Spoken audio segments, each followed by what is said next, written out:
خبر عاجل: تصعيد جديد من أساتذة التنسيقية، وإضراب جديد ل4 أيام.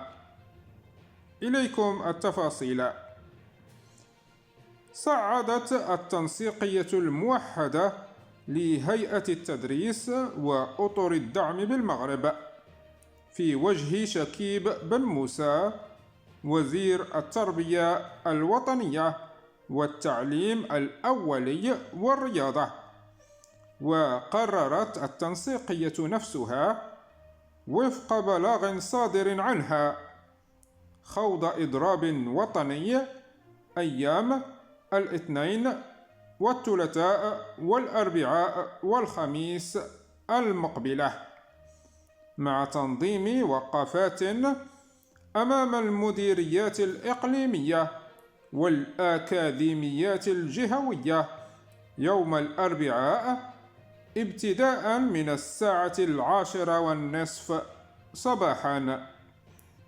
وشددت التنسيقية الوطنية لهيئة التدريس وأطر الدعم في البلاغ المذكور قائلة أن أي اقتطاع تعسفي من أجرة رجال ونساء التعليم سيهدد مصلحة التلاميذ بشكل مباشر، وبالتالي الدفع اتجاه تصعيد أكبر، لا سيما وأن المتعلمين اليوم خارج الأقسام الدراسية ولا يستفيدون من حقهم في التعليم. وفي هذا الصدد دعا المصدر نفسه الحكومة وشرفاء هذا الوطن إلى الاستجابة لمطالب الأساتذة والأستاذات، وعلى رأسها سحب النظام الأساسي الذي أثار جدلا واسعا منذ مسارعة الحكومة إلى المصادقة عليه ونشره في الجريدة الرسمية.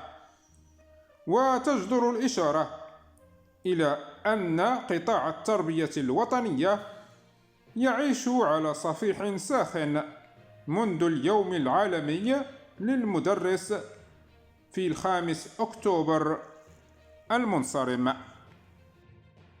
وذلك بسبب رفض الشغيلة التعليمية لمضامين النظام الأساسي لتقرر عقب ذلك خوض أشكال نضالية، ضمنها مسيرة حاشدة شارك فيها قرابة 100,000 أستاذ وأستاذة قدموا من جميع المدن والقرى المغربية من أجل تجسيد هذه الخطوة النضالية وإنجاحها.